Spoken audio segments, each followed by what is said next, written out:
Students அனைவருக்கும் வணக்கம்.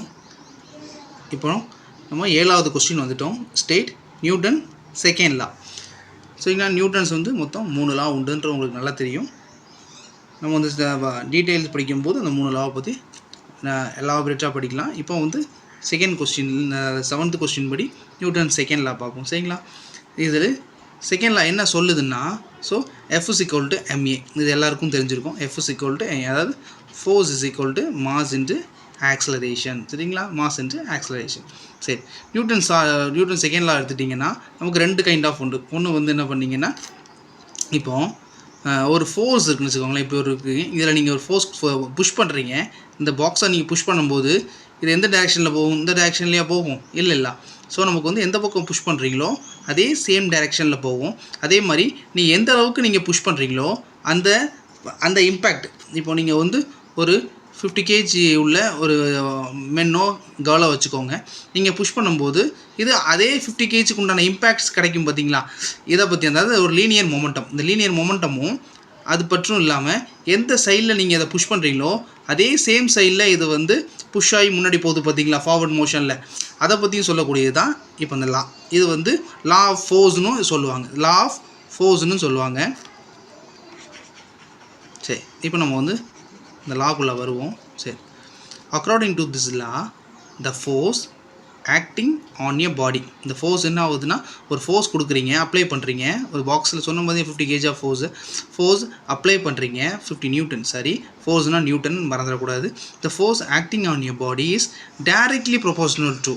அப்படின்னா என்ன? டைரக்ட்லி ப்ரொபோர்ஷனல் டு அப்படின்னா என்னென்னா, இப்போ நீங்கள் ஒரு ஃபோர்ஸ் கொடுக்கீங்கன்னா அந்த ஃபோர்ஸ் வந்து இங்கே இந்த ஃபோர்ஸ் கொடுக்கீங்கன்னா ஒரு ஆக்ஸலரேஷன் எடுத்துப்போம். இப்போ ஃபோர்ஸ் கொடுக்கீங்கன்னு வச்சுக்கோங்களேன். ஃபோர்ஸு கொடுக்கீங்கன்னு வச்சுக்கோங்களேன்.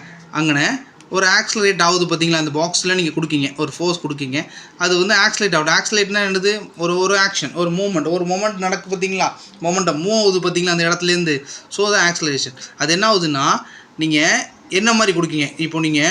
இப்போ ஃபோர்ஸ் கூடிச்சுன்னா ஆக்ஸலரேஷனும் கூடும், ஃபோர்ஸ் குறைஞ்சின்னா ஆக்ஸலரேஷன் குறையும். அதை தான் மீன் பண்ணுறாங்க. சரிங்களா, டைரக்ட்லி ப்ரொபோர்ஷனல் டுனா அதுக்கு அப்படியே இணையாக இருக்கும். கூடிச்சுன்னா கூடும், குறைஞ்சா கூடும். அதுதான் வந்து டைரக்ட்லி ப்ரொபோர்ஷனல்.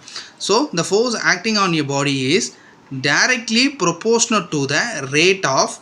இப்போ தான் நம்ம வந்து 2 விதம் பார்க்க போகிறோம்னு சொன்னோம். பார்த்தீங்களா, so rate of change of linear momentum. நமக்கு வந்து கன்சர்வேஷன் ஆஃப் லீனியர் மொமெண்டம்னு ஒரு டீட்டெயில் இருக்குது. அதில் நம்ம வந்து லீனியர் மொமெண்டத்தை பற்றி நம்ம நல்லா டீட்டெயில்டாக பார்க்கலாம். இப்போ 2 மார்க் எதில் பார்ப்போம்? லீனியர் மொமெண்டம்னா இப்போது நீங்கள் இருக்கீங்க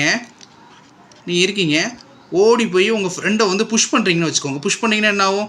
நீங்கள் எந்த அளவுக்கு புஷ் பண்ணுறீங்களோ அந்த அளவுக்கு அவங்க ஃபார்வர்டில் போய் விழுவாங்க. பார்த்தீங்களா, ஸோ அப்போ வந்து என்ன ஆகுதுன்னா, நீங்கள் அந்த இடத்துல என்ன ஆகும்? நீங்கள் வந்து ஐடியல் ஆகிடுவீங்க, நீங்கள் நின்றுவீங்க. ஸோ வந்து நீங்கள் ரெஸ்ட் பொசிஷன் வந்துடுவீங்க, அவங்க வந்து மூவ்மெண்ட் பொசிஷன் வந்துடும். ஸோ நீங்கள் கொடுக்கக்கூடிய சேம் அமௌண்ட் ஆஃப் ஃபோர்ஸ் வந்து அவங்கள்ட்ட கேரியான் ஆகி அவங்க வந்து முன்னாடி தள்ளி போகிறாங்க. பார்த்தீங்களா, அதுதான் லீனியர் மொமெண்ட்னு சொல்கிறாங்க. ஸோ லீனியர் மொமெண்டம், லீனியர்னால் தெரியும் நமக்கு, நேர்கோட்டு பாதை. So linear momentum of your body மற்றும் கொடுத்துருக்காங்களா, and the change in momentum. அந்த சேஞ்ச் ஆகுது பார்த்தீங்கன்னா, இந்த மொமெண்டம் வந்து இவங்களுக்கு கேரியான் ஆகுது. பார்த்தீங்களா, கேரி ஃபார்வர்ட் ஆகிருப்போது. பார்த்தீங்களா, so change in momentum takes place அவங்களுக்கு மாறிடுது. Takes place in the direction of force. நீங்கள் வந்து நான் அப்படியே சொன்ன மாதிரி இந்த பாக்ஸை வந்து புஷ் பண்ணுறீங்க ஃபார்வர்டில். அப்போ அது ஃபார்வர்டில் தான் போகும், இந்த சைட்லேயோ இது போகாது. பார்த்தீங்களா, அதை தான் சொல்கிறாங்க. So the change in momentum takes place in the direction of the force. சரிங்களா, டைரக்ஷன் ஆஃப் த ஃபோர்ஸ், அந்த டைரக்ஷன் ஆஃப் த ஃபோர்ஸ். சரிங்களா, இதுதான் வந்து நியூட்டன் செகண்ட் லான்றாங்க. இதை எழுதிட்டு, இந்த கொஸ்டின் எழுதிட்டு கண்டிப்பாக என்ன பண்ணணும்னா F is equal to ma அப்படின்றத கண்டிப்பாக எழுதணும், அந்த ஆன்சர். சரிங்களா, இந்த கொஸ்டினை எழுதிட்டு, அதாவது வாட் இஸ் லா அப்படின்னு கொடுத்துருக்காங்களா, அதை எழுதிட்டு கீழே இதை போட்டு பாக்ஸ் போட்டு காட்டிடுங்க. இதுதான் இந்த கொஸ்டினோட ஆன்சர். சரிங்களா, புரியும் நான் நம்புகிறேன். திரும்ப ஒரு வாசிக்கங்க, கவனிச்சுக்கோங்க. The force acting on a body. சரிங்களா, ஒரு பாடியில் ஆக்டிங் ஆகுது இஸ் டைரக்ட்லி ப்ரொபோர்ஷனல்லாம் சொல்லிட்டேன். So to the rate of change of linear momentum. இந்த லீனியர் மொமெண்டம் ஃபார்வர்டு ஆறாங்க. பார்த்தீங்களா, நேர்கோட்டு ஒரு ஆக்ஷன் நடக்குது. பார்த்தீங்களா, momentum of a body and change in momentum.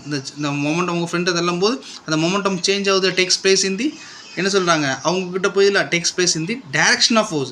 இப்போ நீங்கள் புஷ் பண்ணுறீங்கன்னா அவங்க நேராக தான் போகிறாங்க. நேராக புஷ் பண்ணிங்கன்னா நேராக, சைடில் புஷ் பண்ணிங்கன்னா சைடில் போவாங்க. ஸோ அதான் மீன் தாங்க, takes place in the direction of the force. சரிங்களா? சரி, இந்த கேள்வி உங்களுக்கு புரிஞ்சிருக்கும்னு நான் நம்புகிறேன். அடுத்த கொஸ்டினில் சந்திப்போம். நன்றி.